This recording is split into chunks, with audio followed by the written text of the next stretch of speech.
প্রথম বাংলাদেশি বলে জেলে ঢুকানো হবে।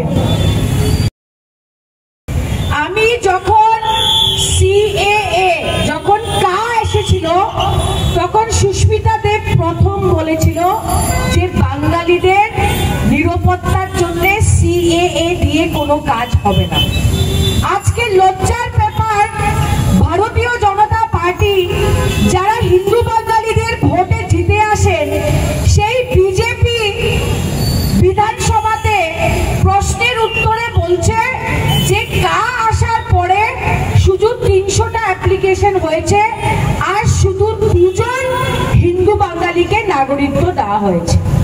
যারা নিজেকে হিন্দুদের দল করেন ভারতীয় জনতা পার্টি, আজকে আমি প্রকাশ্যই সবার থেকে বলছি যে বিজেপির থেকে বড় বিশ্বাসঘাতক দল এই দেশের ইতিহাসে কোনোদিন হয়নি। বন্ধুগণ, 6 বছর আমরা যারা আসামে বসবাস করি, আমরা হিন্দু বাঙালি আছি, আমরা বাঙালি মুসলিম আছি, আমরা অসমিয়া আছি, বোডো আছি, মিসিং আছি, ডিমাসা আছি, বর্মন আছি, আমি রাজবংশী আছি। আমি প্রত্যেককে জিজ্ঞেস করতে চাই যে এনআরসিতে আমরা দীর্ঘ 6 বছর ভারত সরকারকে নাগরিকত্বের কাগজ দেখালাম। 6 বছর 2013 থেকে 2019 পর্যন্ত 6 বছর কাগজ দেখাবার পরে আমরা কি পেলাম আসাম রাজ্যতে, এইটা প্রশ্ন করার সময় চলে এসছে।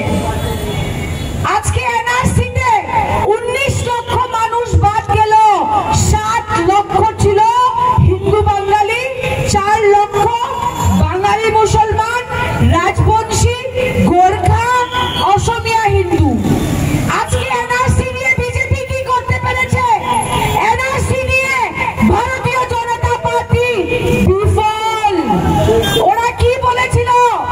হেমন্ত বিশ্ব শর্মা 2021-এর নির্বাচনে জাতি মাটি বেটি, যে জাতি মাটি বেটির নামে যে দল আজকে আসামে রাজত্ব করছে, সেই হেমন্ত বিশ্ব শর্মাকে জিজ্ঞেস করতে চাই যে 10 বছরের ডাবল ইঞ্জিন সরকার আপনারা 10 বছর উচ্ছেদ করলেন না কেন?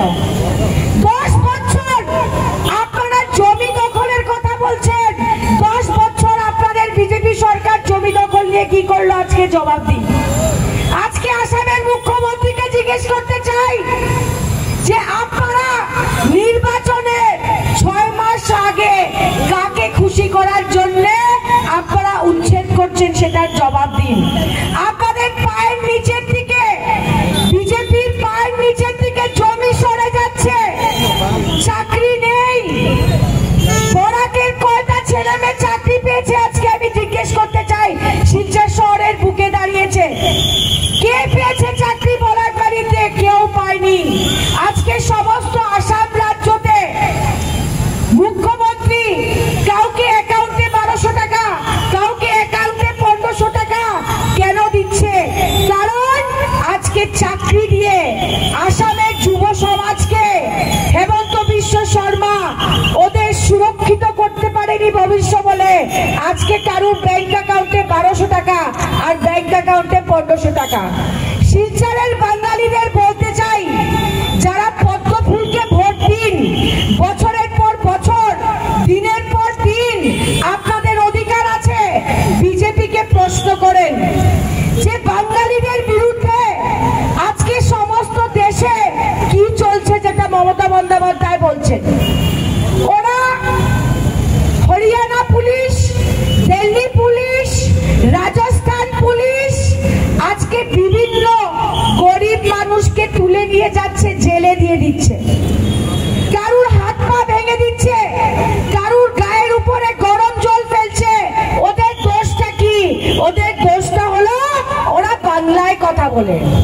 কেন করছে শুনে নিবেন শিলচরের বাঙালিরা, কেন করছে? কারণ ভারত সরকার, prime minister Modi, home minister Amit Shah যারা বলেছিল যে বিদেশিকে বের করবে, আজ পর্যন্ত ওরা বাংলাদেশে কতজনকে পাঠাতে পেরেছে? আজকে বাংলাদেশি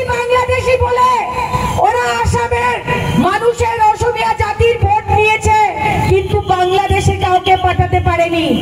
এই বিফলতার জন্য, এনআরসির বিফলতাকে লুকাবার জন্য এখন বিজেপি ভারতবর্ষের বিভিন্ন রাজ্যতে যারা বাংলা ভাষা বলে ওদেরকে ধরে ধরে জেলে ঢুকিয়ে দিচ্ছে।